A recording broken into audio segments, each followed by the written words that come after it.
का बेटा उनको अपना बेटा जैसा मानता हूँ। उनकी माँ है, हमको आशीर्वाद दी जिला परिषद में। उनके दरवाजे पर मैं गया था, वो हमको चाय पिलाई और बहुत प्यारी है, बहुत अच्छी हैं। उन्होंने कहा बेटा बैठो, बेटा सदरुल है। हम कहा हाँ, ऐसे तो मुन्ना का दोस्त है, तो बैठो बेटा बैठो। वो चाय पिलाई हमको, अरे इसे हाथ रख करके उन्होंने कहा जाओ बेटा, तुमको हम आशीर्वाद देते हैं, तुम जीत करके आना। लेकिन मुन्ना जी ने एक भी वोट यादव का हमको देने नहीं दिया। हमको भूमियार भाई ने वोट दिया, हमको कोयरी भाई ने वोट दिया, हमको मल्लाह भाई ने वोट दिया, हमको मुसलमान भाई ने वोट दिया, हमको दलित भाई ने वोट दिया, सब जात ने वोट दिया, केवल यादव भाई ने वोट दिया। तो आप मेरा वोट लेते हो दोस्त, अपना वोट नहीं दोगे, ये नहीं चलेगा। एक मुआवजे की बात उन्होंने कहा, कुर्बानी को मुआवजा का नाम देते हैं। लालू जी बोले कि जाओ इनके साथ में, जाओ मतलब मीनापुर जीत करके लाओ। वो पटना से उनको टिकट सैंबुल दे करके हमारे साथ यहाँ भेजे। इसी दरवाजे पर आए थे, हम दोनों दोस्त गला मिले, जिंदाबाद का नारा लगा, हजारों लोग मौजूद थे। और जब कार्यकर्ता सम्मेलन वो गंज बाजार पर किए तो हमको छांट दिए। जब वो छांट दिए तो हम बहुत तकलीफ में चले गए। तो हमसे गलती ये हो गई, किसी से पूछा नहीं, हमने नॉमिनेशन जाके डाल दिया। मतलब इतने नाराज हुए कि आप नामांकन करने हाँ, नामांकन। जैसे मैंने नामांकन किया तो मेरे घर से विद्रोह शुरू हुआ। मेरी माँ थी, मेरी माँ ने कहा जैसे तुम बेटा वैसे मुन्ना जी हमारे बेटा है, तुम मतलब कि बेटा ये कर दो। उसके बाद में जितने मुसलमान थे, जहाँ भी मैं गया मीनापुर के अंदर में, हर मुसलमान ने अपने दरवाजे पर सबको कहा जो मुन्ना जी को बचाओ, मुन्ना जी को बचाओ, अगर तुम खड़े रहोगे तो मुन्ना हार जाएगा, इसलिए मुन्ना जी को आप जो है विधानसभा जाने दीजिए, आप गलती नहीं कीजिए। और उस कुर्बानी को जो मैंने दिया, उस कुर्बानी को कल वो हमारी इमेज को डाउन करने के लिए लोगों के बीच में बोल रहे थे। उस कुर्बानी को एक दोस्त की कुर्बानी, जिसने दोस्त के लिए दिया था। और उस समय में अजय कुशवाहा के बाद मेरा तीसरा नंबर था। 2015 वाले चुनाव में अजय कुशवाहा के बाद मेरा तीसरा नंबर था। एक अल्पसंख्यक के बेटे को, एक मुसलमान के बेटे के कुर्बानी को तुमको विधानसभा में पहुंचाने के लिए कि मैं ना जाऊं, मेरा दोस्त ही पहुंचे, लेकिन मेरी बात सुने, मेरी कौम की बात सुने। मैं कहना चाहता हूं कि आप मेरे विधायक हो, मेरा 100% आप मतदान लेते हो भैया, तो आप मेरे लिए क्या आप काम करते हो, ये कोई नहीं पूछता है मुसलमान में। मुसलमान एक मतलब कि एक भोला भाला कौम है। इसको बरगलाते बरगलाते पूरे देश की सभी पार्टियों ने बुड़बक बनाया है। और हम लोग थोड़ा आंख वाले हुए तो केवल ये कहते हैं कि भैया मैं मतदान आपको कर रहा हूँ, तो आप ये बताइए कि आप मेरा कौन सा काम किए। कब्रिस्तान घिरवा दिए, कि रोड बनवा दिए, कि बिजली पहुँचवा दिए, कि दो भाई कभी आपस में लड़ रहा हो तो आपस में मिलवा दिए, कि मेरी आवाज़ को थाना और ब्लॉक तक गया तो उसको मतलब कि सल्टा दिए। तो आप कौन सा काम किया, मैं काम पूछता हूँ तो आप कहते हैं कि आपके साथ कोई आदमी नहीं है, आप तो केवल आप विरोध करते हैं, आपका कौम तो कुछ कहवे नहीं करता है। तो मैं उसी कौम को एक बैनर तले इकट्ठा करके 5 तारीख को इतवार के दिन 5 अक्टूबर को कौमी एकता मंच, मुस्लिम कौमी एकता मंच के तले जो है उसको जो है हजारों लोग को इकट्ठा कर रहा हूं और उनसे यही सवाल करना हूं कि भाई केवल मतदान कीजिएगा कि काम भी खोजिएगा। नमस्कार, फ्रंट बिहार देख रहे हैं आप, मैं हूं आपके साथ राजमोहन सिंह। कहा जाता है कि कदर किरदार की होती है, वरना कदमे तो साया भी इंसान से बड़ा होता है। तो हमारे साथ सदरुल खान है। सदरुल खान मीनापुर की मुस्लिम पॉलिटिक्स ही नहीं, पूरे बिहार की मुस्लिम पॉलिटिक्स को लेकर एक चर्चित चेहरा रहे हैं। लालू यादव से लेकर नीतीश कुमार के मंच तक का संचालन किया इन्होंने। क्रिकेट में कमेंट्री भी की है, मान्यता प्राप्त कमेंटेटर भी हैं। और लालू यादव के साथ ही नीतीश कुमार के हेलीकॉप्टर तक में सवारी की है आपने। और मुन्ना यादव जो मीनापुर के विधायक हैं, विधायक जी के पीछे लग गए हैं। हम देख रहे हैं कि आपका वीडियो एक वायरल हुआ, सवाल आप पूछ रहे थे एक अखबार के कार्यक्रम में, और उसमें जो है मुआवजे तक की बात आपको कह दी गई। तो हमने सोचा कि आपसे बातचीत की जाए, क्योंकि लंबी मित्रता, पुरानी मित्रता भी रही है आपके विधायक जी के साथ, तो सभी चीज़ों पे बातचीत करेंगे। सबसे पहले तो स्वागत है आपका फ्रंट बिहार पे। जी बहुत अच्छा। और आपके चैनल के जितने देखने वाले हैं उनको नमस्कार, प्रणाम और सलाम और जय हिंद मैं कहता हूँ। जहाँ तक मित्र की बात है जी, तो मित्र तो वो हमारे हैं, चूँकि 2000 में मुखिया चुनाव से पहले उन्होंने पोस्ट से पत्र लिख करके हमको सिवान से बुलाया। सिवान जिले में रहते थे, मेरी छोटी मोटी दुकान थी और गोपेश्वर महाविद्यालय में पढ़ते थे। तो उन्होंने हमको बुलाया था, बुला करके राजनीति में भी लाया, यहाँ पर अपने दम पर मुखिया भी बनाया। शायद हम पूरे प्रखंड में पहले व्यक्ति थे जिनको मुन्ना यादव ने आशीर्वाद दिया, कहा जो भाई ये उसके लायक हैं, उसके काबिल व्यक्ति हैं, इनको जो है मुखिया में मेरा समर्थन है। और हम जीते भी, बहुत वोट से जीते। अब उनकी जैसे जैसे समय बीता है तैसे तैसे जो हम आँख वाले हैं, अगर कोई बात अपनी कौम की उठाते हैं या जमात की उठाते हैं, चूँकि हम एक जात के नेता नहीं हैं, हम सबको बराबर नज़र से आप देखते सिर्फ हैं। आवाज नहीं उठा रहे हैं, इस वक्त तुमने देखा है कि आपने ऐलान कर दिया है भाई कि इतिहास टकराने वालों का लिखा जाता है, तलवे चाटने वालों का नहीं। तो ये कहीं ना कहीं सीधा सीधा संदेश आप अपने पुराने मित्र को दे रहे हैं। लाइव करके कल ऐलान कर दिया गया कि मीनापुर के मुस्लिम 5 अक्टूबर को एकजुट हों, एक बड़ा सम्मेलन आप लोग करने जा रहे हैं। मुस्लिम एकता मंच का गठन भी कर दिया है। इतनी जो नाराज़गी हो गई है अपने पुराने मित्र से, तो कहीं ना कहीं उसकी जो पृष्ठभूमि है वो तो लंबे समय में ही लिखी गई होगी। जी जी बिल्कुल। इसमें सबसे बड़ी बात है कि मुन्ना जी जो हैं, जो हमारे परम मित्र हैं और रहेंगे, वो अलग चीज़ है। कल ही आपने देखा एक चौपाल कार्यक्रम था, किसी अखबार का था।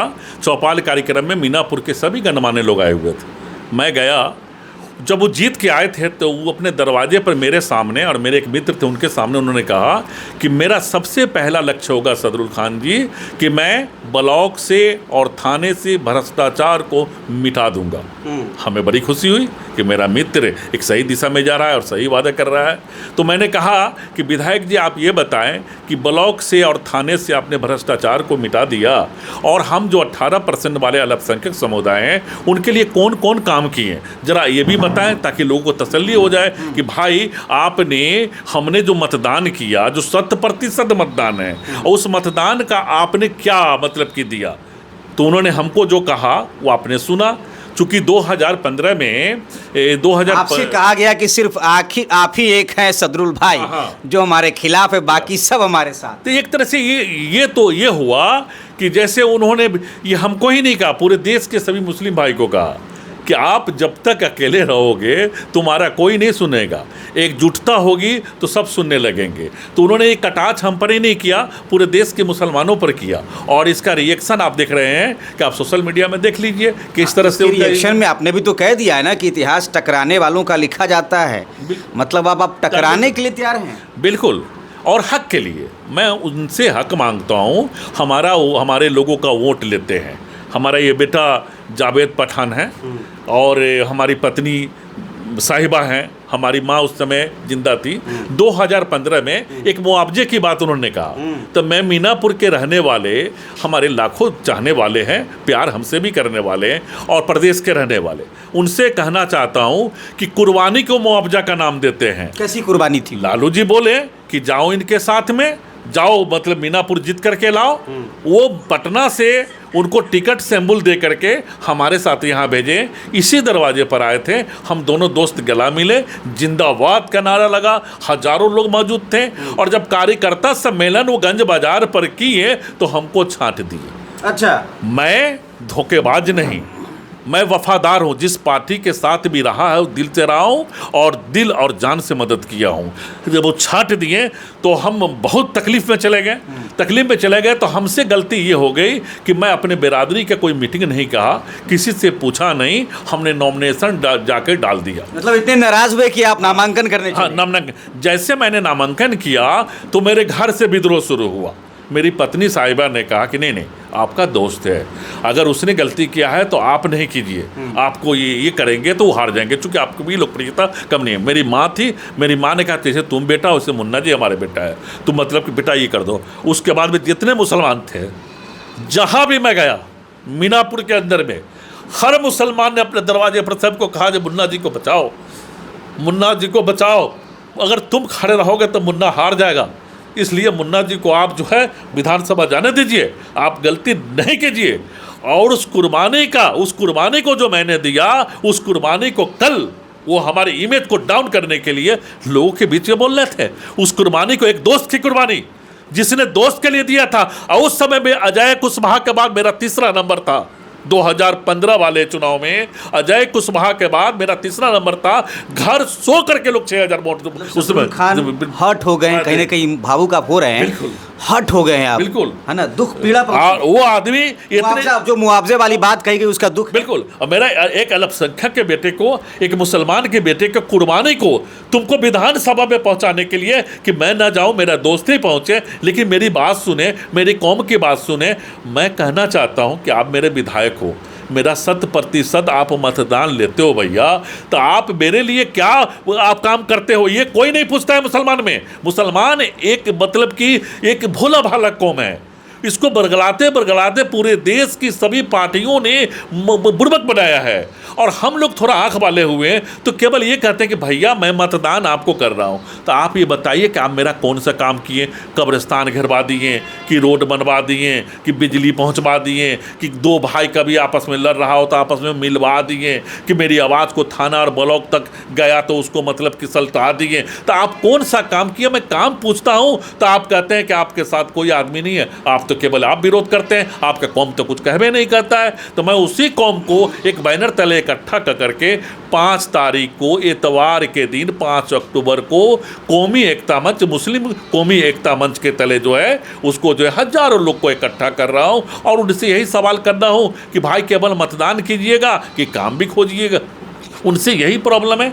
एक छोटा मोटा रोड है, आज विधायक हैं, मैंने कह दिया भाई किसी को चलने का रास्ता नहीं है, हजारों लोग जो है इससे डिस्टर्ब हैं। कौन बड़ी बात है, अगर मैं उनके जगह विधायक रहता और मुन्ना जी हमको बोलते कि सदगुरु जी जरा ये काम कर दीजिए, मैं अपने पैसा से 100 टेलर 50 टेलर गिरवा देता है, और उनको तो फंड ही फंड है। इतना शिलान्यास किए हैं पूरे प्रखंड में, लेकिन वो कहीं नहीं, इतना रोड बनवाए हैं, सब रोड का गिट्टी उखड़ गया। आप जाके उनका रोड चेक कीजिए, जितना रोड मीनापुर में बनवाए हैं 2 महीना 3 महीना 5 महीना 6 महीना में सारी रोड आपकी खत्म हो गई। और एक रोड मैंने बनवाने के लिए कहा, मिट्टी डलवाने के लिए कहा, तो आपसे रह के व्यवधान पैदा करते हैं। दोस्ती का रिश्ता ही शायद ऐसा होता है कि जितनी तगड़ी दोस्ती होती है, जब बाद में नाराज़गी होती है तो ऐसी ही कशिश रहती है कि नाराज़गी में भी आपकी कशिश दिखाई पड़ रही है, कहीं ना कहीं टीस है। जो जवाब आया, जब आपने कहा कि भाई हमारे कौम के लिए 18% के लिए क्या किया गया मीनापुर के विधायक के द्वारा, तो जो जवाब मिला, मुआवजे वाली बात आई, उस पर जो है भावुक हो रहे हैं। सदरुल खान, बहुत पुराने समय से आपके संबंध रहे, विधायक जो है मुन्ना यादव, उनसे मित्रता भी रही, और 2 बार वो विधायक रहे हैं, पिछले 10 सालों से वो विधायक हैं, और अब आप उनसे नाराज़ हैं। और ये पहली बार शायद हो रहा है कि सदरुल खान आरजेडी का वोट बिगाड़ने की कोशिश कर रहे हैं, या विधायक के खिलाफ कहीं ना कहीं एक मुहिम आप लोग चला रहे हैं? विधायक के खिलाफ नहीं, हम हक मांग रहे हैं। अच्छा, हम अपने कौम का हक मांगा। अगर मेरी ज़िंदगी अल्लाह ने मुझे दिया है तो मैं जो हम अपने देश से बहुत प्यार करते हैं, अपने देशभक्त हैं। और इसका सबसे बड़ा आपको उदाहरण है कि मैं मुखिया जब बना तो सबसे पहले श्मशान घाट गिरवाया, उसके बाद में कब्रिस्तान गिरवाया। इससे पहले भी कोई आरजेडी के विधायक थे, जिससे हमारे बूढ़े बुजुर्ग जाके बोलते थे कि बरहंडा कब्रिस्तान पर जो है बाजार लगता था, हाट बाजार लगता था, और 2 बीघा में करीब करीब वो पूरा खुला हुआ था। लोग तरह तरह के जानवर भी उस पर लेकर के जाते थे। तो लोगों ने कहा ये मरने की जगह है, मेरा असली घर है, थोड़ा इसका भी हिफाजत हो जाए। तो मैं 2001 में जब मुखिया बना तो कुछ लोगों ने हमें डराया धमकाया, दरवाजे पर आके एक आदमी बोल रहा था कि आप चलेंगे वहाँ पर तो सलामत नहीं आएंगे। तो मैंने कहा ठीक है मैं चलता हूँ, और नेक चीज़ है, मैं उस करके आता हूँ। तो पहले मैंने श्मशान घाट बिशुनपुर का घिरवाया, उसके बाद में कब्रिस्तान घिरवाया। तो उस समय भी कहा गया, तो और लोग भी थे आरजेडी से जीते हुए थे, तो उन लोगों ने रिस्पॉन्स नहीं लिया कि भाई गिराएंगे तो कहीं दूसरे वोट मांगने खराब हो जाए। तो वो घिराया, और उसके बाद में फिर जो है एक कब्रिस्तान का जो बचा हुआ था उसको दिनेश बाबू घिरवाएं। तो आप दूसरे लोग हमारा, जिसको हम मतदान नहीं कर किए, वो हमारा काम कर दिए, और आपको मतदान करते हैं और आपसे कहते हैं कि भैया मेरा मतदान लो। आखिर उसे फंड मिलता है ना भैया, 2 करोड़ 3 करोड़ या 4 करोड़ सालाना मिलता है, करोड़ों अरबों तो मतलब उसका शिलान्यास वगैरह या तरह तरह से फंड आता रहता है। तो आपको कह देते हैं कि भाई आप सबका ख्याल रखो, हमारे सब भाई का ख्याल रखो, सब जात का ख्याल रखो, लेकिन 80 आना दूसरे को आप करते हो, तो 20 आना तो कम से कम मुसलमान के गाँव में खर्चा कर दो, कोई रोड बनवा दो, कब्रिस्तान। पिछले 10 सालों में आपके पंचायत में विधायक फंड से कोई काम नहीं? एक भी काम नहीं। अगर काम एक भी काम हो जाए तो बताएं कि कौन सा काम। यही तो मैं पूछ रहा था कि भैया अगर आप काम कराएं तो बोलिए, मैं आपको ज़िंदगी भर मतदान क्यों करूंगा, आपको मैं वोट क्यों दूंगा, आपको मतदान करूंगा और आप कोई काम नहीं कराएंगे, तो ये कैसे होगा? उसी पर भड़क गए। तो इसलिए हमारा ये कहना है, जो हमारे जो कौम के लोग हैं, ये मतलब कि जब तक एकजुटता हम लोगों में नहीं होगी, बिहार में या देश में कहीं भी जगह मिलने वाला नहीं है। कांग्रेस ने लंबा इस्तेमाल किया है, राजद ने लंबा इस्तेमाल किया है भाई। तो अब आप लोग ओवैसी की चाहत रख रहे हैं। हमने देखा भाई पिछले दिनों अपने मुस्लिम एकता मंच के गठन को लेकर जब जुटान किया अली नऊरा में, तो उस दौरान हमने देखा कि सब लोग ओवैसी की बात कर रहे हैं। हैदराबाद के ओवैसी बिहार के मुस्लिमों के रहनुमा कहे जा रहे हैं। तो ये जो एक मैसेज देने की कवायद ही और ये भी सामने आया कि भाई मीनापुर से AIMM को कैंडिडेट देना चाहिए, चुनाव लड़ाने तक की बातें कुछ लोग कर रहे हैं। तो ये जो मैसेज दिया जा रहा है, क्या ये सिर्फ RJD विधायक के खिलाफ प्रेशर पॉलिटिक्स है, या फिर वाकई में मुस्लिम कौम को लग रहा है कि उनका रहनुमा जो है वो RJD के लोग अब नहीं है बिहार में? नहीं, RJD के लोग इसलिए नहीं हैं कि कभी मुसलमान के बेटा को नेता नहीं बनने दिए। आपके बगल के प्रखंड है कांटी, आपको याद होगा, आप तो युवा हैं लेकिन याद होगा क्योंकि आप पत्रकारिता से जुड़े हुए हैं और लगातार वहाँ मुस्लिम कैंडिडेट बदले जा रहे हैं। वहाँ कांटी में मुफ्ती मोहम्मद कासिम साहब जीते हुए थे, जीते हुए कैंडिडेट थे, और जीते हुए कैंडिडेट का टिकट काट करके गुलाम जिलानी वारसी को दिला गया, फिर जमाल जी को मिल गया, फिर जमाल जी को मिल गया, फिर इसराइल जी को मिल गया, फिर हैदर आजाद जी को मिल गया, और उसके बाद अभी आपको जो इसराइल मंसूरी साहब, अब इसराइल मंसूरी पे तलवार लटकने नहीं, अगर इसराइल मंसूरी पर तलवार लटकती है तो ये मुसलमानों के लिए कत्लेआम होगा। यानी मुसलमान जो है इस चीज को हार्डली लेगा, बर्दाश्त नहीं कर पाएगा, क्योंकि इसराइल मंसूरी वहाँ जिस पार्टी के भी कैंडिडेट हैं, वहाँ लेकिन यादव मुस्लिम मिलकर विरोध कर रहे हैं। तो फिर यादव कर रहे हैं, आप वहाँ यादव कर रहे हैं तो अपने स्वार्थ में कर रहे होंगे, क्योंकि इसराइल मंसूरी तो जमात के नेता है। इसराइल मंसूरी जो है वो तो सबको बराबर नजर से देखने वाले हैं, करीबी भी है, मंत्री भी हैं, और बोलने का लूर भी है, वो स्टेज पर भी बात करते हैं। तो जब वो लोगों के दिल में छाने लगे हैं तो लोग कुछ सोचते हैं कि इसराइल मंसूरी हट जाना तो नेतवा बन जाएगा, ये प्रॉब्लम है। लेकिन इसराइल मंसूरी का टिकट कटने उठने वाला नहीं है। ये कांटी की जनता नहीं, पूरे बिहार की जनता की निगाह कांटी पर है, और तेजस्वी यादव भी गलती नहीं करेंगे, नहीं तो जीरो पर बोल्ड हो जाएंगे। तो मतलब इन्हीं वजहों से कहीं ना कहीं RJD को अब रहनुमा नहीं मानना चाह रहे हैं आप लोग? अभी भी उनको ही नहीं थी। मान लिया कि आप गए थे, ओवैसी साहब गए थे, चलिए ओवैसी साहब के पार्टी के हम सदस्य नहीं हैं, हम एक कौम के सदस्य हैं। मुस्लिम एकता मंच भी अभी हम लोग गठित किए हैं, लेकिन ओवैसी साहब का जरा देखिए, उस आदमी ने दर्द महसूस किया। 2% वाले जो हैं वो राहुल गांधी के यात्रा में, वोट यात्रा में जो है कहते हैं कि मैं उप मुख्यमंत्री राहुल गांधी के सामने बोलते हैं। एक भी मुस्लिम चेहरा उसमें नहीं था। मुकेश सैनी की बात कर रहे हैं। मुकेश सैनी 2% वाले हैं, 2% वाले हैं। अच्छा। आप कुछ जगह में ऐसा भी है, कुछ ज्यादा भी है, कुछ जगह ज्यादा भी। अच्छा 2% ना 3-4% वाले हो, लेकिन वो कर रहे हैं। और 18% वाला कह रहा है कि तेजस्वी बाबू हमको 6 गो सीट दे दीजिए ना, 5 को तो हम पिछले बार जीत ही लिए थे, एक और मिला के 6 को जीत दीजिए। 4 तो हड़पिए लिए, 4 हड़पिए लिए, 4 को तो हड़पिए लिए। अब आप उसको न देख करके तेजस्वी जी को लग रहा होगा जो भविष्य में दे देंगे तो कहीं और ये लोग मांगेगा, अपना हक मांगेगा, आँख खुल जाएगा, उस सबको ये कर देंगे। लेकिन ये जिंदगी का सबसे बड़ा भूल है। आपके टीवी के माध्यम से मैं बिहार के जनता को एक अदना सा कार्यकर्ता कह देता हूँ कि अगर तेजस्वी जी उनसे समझौता नहीं किए तो जिस तरह से कांग्रेस आपको भागलपुर के दंगा के बाद समाप्त हो जाएगी, RJD बिहार से समाप्त हो जाएगी, माई समीकरण पूरी तरह खत्म हो जाएगा। चूंकि ये आम आदमी से, आप टीवी वाले लोग हैं, मैं आपसे गुजारिश करता हूँ, एक आम मुसलमान, हम लोग तो थोड़ा पढ़े लिखे हैं, जानकार हैं, एक आम मुसलमान से जाकर के पूछिए कि हो वैसे जी कहते रहते ना लालू जी के 6 गो सीट देना था, हम सब बिहार के मुसलमान मिल जाए छियो आ तोरा सपोर्ट करे छिए, एको को वोट न करता, तू नहीं दिए। तो हैदराबाद यहाँ वहाँ की बात करते हैं। ये तेजस्वी जी की बड़ा भाई होने के नाते, उनके परिवार से पुराना नाता होने के नाते आपके टीवी के माध्यम से गुजारिश करता हूं कि इस पर मंथन करें। वो 6 सीट नहीं होगा, वो बहुत बड़ी चीज़ होगी, और वो नहीं देते हैं। अगर ओवैसी जी बाहर होकर लड़ते हैं तो सहानुभूति वोट जो है, अगर उनका 4 आना था तो 1 रुपया में बदल जाएगा, इसमें कोई शक की बात है। दर्द हमको महसूस होता है, मैं उनके पार्टी का कार्यकर्ता नहीं हूँ, लेकिन देखिए एक मुस्लिम हूँ तो हमको भी लगा एक आदमी चिल्ला रहा है, ढोल पीट रहा है कि भाई हमको शामिल कर लीजिए, हमको शामिल कर लीजिए, अच्छा वो 1 सीट दीजिए, और 6 सीट जाएंगे तो फिर आप ही को को समर्थन देंगे, आप ही के साथ में रहेंगे। हमको कुछ बनाइए ना बनाइए, विधायक रहेंगे, आप ही के साथ में रहेंगे। सदरुल खान का जो राजनीतिक और सामाजिक जीवन है बड़ा लंबा है। लालू यादव से भी मिले हैं, नीतीश कुमार से भी मिले हैं, जदयू में भी रहे हैं और कहीं ना कहीं आरजेडी में भी जुड़े रहे हैं, और मुखिया का भी चुनाव आपने लड़ा, मीनापुर से जिला परिषद का भी चुनाव आपने लड़ा। तो इतना लंबा जो राजनीतिक जीवन है, लालू यादव को देखा आपने, नीतीश कुमार को देखा, अब जो लालू और नीतीश के कहीं ना कहीं जो राजनीति का है वो ढलान नज़र आ रहा है। अब जो राजनीति दिखाई पड़ रही है, एक नई पार्टी भी इस बार चुनावी मैदान में है, ओवैसी को लेकर भी चर्चाएं चल रही हैं।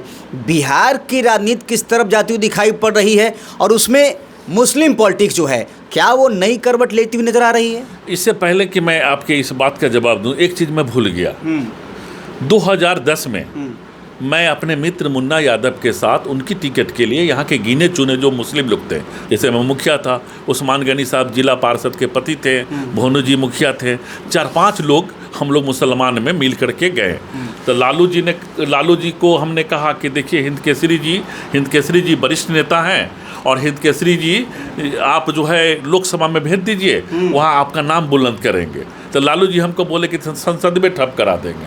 तो हम कहीं नया लड़का है, बढ़िया है, पेट्रोल पंप वाला है, ये वहाँ बहुत ही लोकप्रिय है, इनको टिकट दे दीजिए, यहाँ जीत करके चलाएंगे। बहुत गुस्सा हो गए।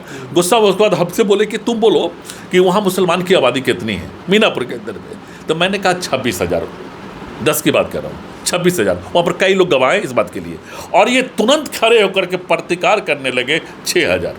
मैं टिकट मुन्ना यादव के लिए मांगने गया था, उन्होंने लालू जी ने पूछा कि कै हज़ार मुसलमान हैं, तो मैंने कहा 26,000 और आप कह रहे हैं 6,000। आज मेरी 40,000 आबादी है बॉस, और 40,000 लोग जनगणना के अनुसार, और जनगणना के अनुसार मैं अपने लोगों का हक मांग रहा हूँ, तो गुनाह कर रहा हूँ? एकदम गुनाह नहीं कर रहा हूँ। और आपको हक देना होगा तभी आपको मतदान मिलेगा। वो ये है कि लंबे कद की थोड़ा सा मतलब की पर्सनालिटी है, दबंग आदमी है, बोलते हैं तो बड़ी लगता है लोगों का, जब चले आते हैं 10 को 20 को 50 को आदमी घेर लेता है, तो उनके माइंड में तो प्रभाव में ले लेते हैं आपको। अरे उनकी माँ प्रभाव में ले लेते हैं, प्रभाव में नहीं लेते हैं। प्रभाव में तो मैं उन्हीं का मित्र हूँ, तो उन्हीं की तरह बोलता हूँ। हम भी लाखों हजारों के साथ बोलते हैं। कमेंट्री की है भाई, कमेंट्री लालू जी सुनते हैं। शहाबुद्दीन के मंच को संचालित कर चुके हैं 1999 में। मैं एक पोल्ट्री फार्म व्यवसायी था, बलेंदर सेठ कैलगढ़ के रहने वाले हैं। तो वो अपना स्टेज संचालन के लिए, शहाबुद्दीन भाई का प्रोग्राम था, तो स्टेज संचालन के लिए हमको ले गए थे। मैं माइक पर बोल रहा था अखलाक अहमद, और उनमें मतलब कि ये था, मतलब कि अखलाक अहमद जदयू से खड़े थे और ये शायद मतलब कि राजद से खड़े थे। उस समय जो है हमको जो है मतलब कि शहाबुद्दीन भाई ने जब मेरा भाषण सुना तो पकड़ लिया, कहा नहीं ये लड़के को हमको दे दीजिए।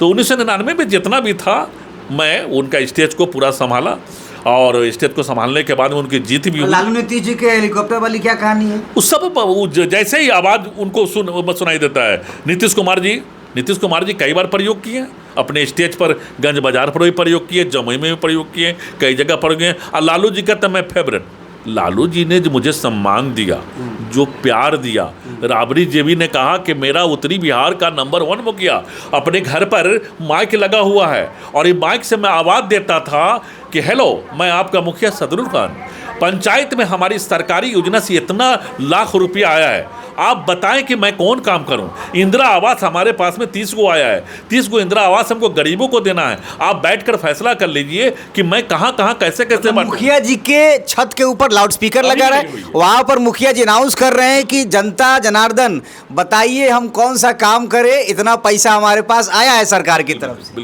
बिल्कुल ये सारी चीज कहता है। राबड़ी देवी को जब पता चला, और जितने हमारे मतलब कि अखबार के यहाँ के मैन रिपोर्टर हैं, उन लोगों ने छापा, तो मतलब कि उनको बड़ा गौरव भरा। उन्होंने कहा वाह बेटा, तुम मेरा बहुत नाम कर रहा है। चूँकि मैं 21-22 साल में ही बन गया था, उस समय 23 और 24 की उम्र रही होगी 2001 में, तो उस समय मैं मुखिया बना था।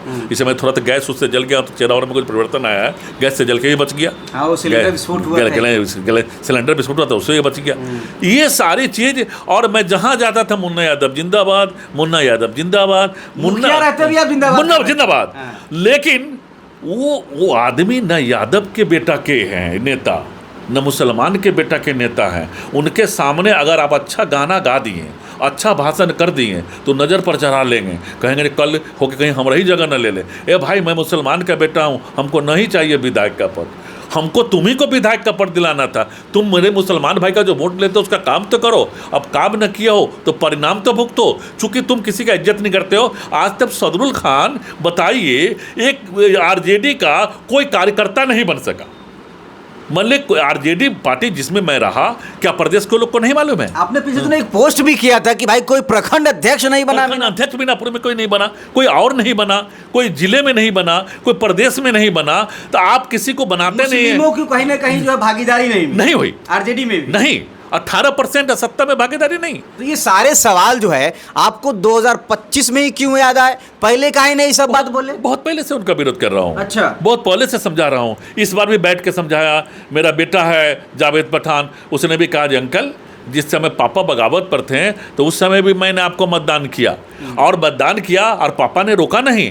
और जब मतदान किया तो मेरा एक चीज़, छोटी सी चीज़ है, आप वो कर दीजिए ना। सार्वजनिक चीज़ मेरा नहीं है, सार्वजनिक हजारों लोग के चलने का रास्ता है, आप उसको क्लियर करा दीजिए। वो बड़ी बात थी। मैं उनके जगह रहता 2 मिनट मतलब करा देता। आज उनका बेटा, उनको अपना बेटा जैसा मानता हूँ। उनकी माँ है, हमको आशीर्वाद दी जिला परिषद में।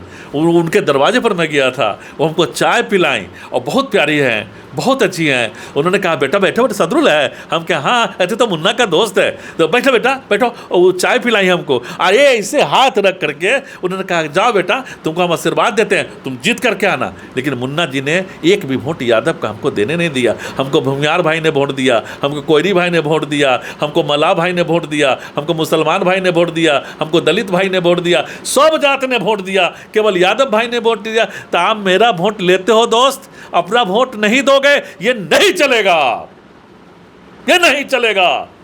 ये दर्द है मुसलमानों के अंदर में, तो तुमको नजर नहीं आता है, वो निकल के बाहर आएगा और तुम बुरी तरीके से हारोगे, ये मेरा वादा है। देखिए, बड़ा मैसेज दे दिया है सदरुल खान ने। मीनापुर की पॉलिटिक्स में चर्चित चेहरा हैं, और देखिए बड़ा मैसेज कहीं ना कहीं इस वीडियो से निकलकर सामने आ गया है। मुन्ना यादव, इनके जो पुराने मित्र हैं, उनको लेकर जो इनके दिल में दर्द था और जो कहीं ना कहीं इमोशन था, वो भी इस बातचीत में निकलकर सामने आया है। आपकी प्रतिक्रिया कमेंट बॉक्स में ज़रूर दें। दोस्त दोस्त ना रहा वाली जो कहानी है, इस पर आप क्या राय रखते हैं, आप कमेंट बॉक्स में ज़रूर बताएं। बने रहें फ्रंट बिहार के साथ। चुनावी कवरेज यहाँ पर लगातार जारी है। मीनापुर में मुस्लिम कम्युनिटी की एक बड़ी बैठक, एक बड़ा सम्मेलन 5 अक्टूबर को होने जा रहा है, और वहाँ से भी कुछ न कुछ बड़ा संदेश ज़रूर निकल कर सामने आएगा। सदरुल खान से बातचीत आपको कैसी लगी ज़रूर बताएं। शुक्रिया।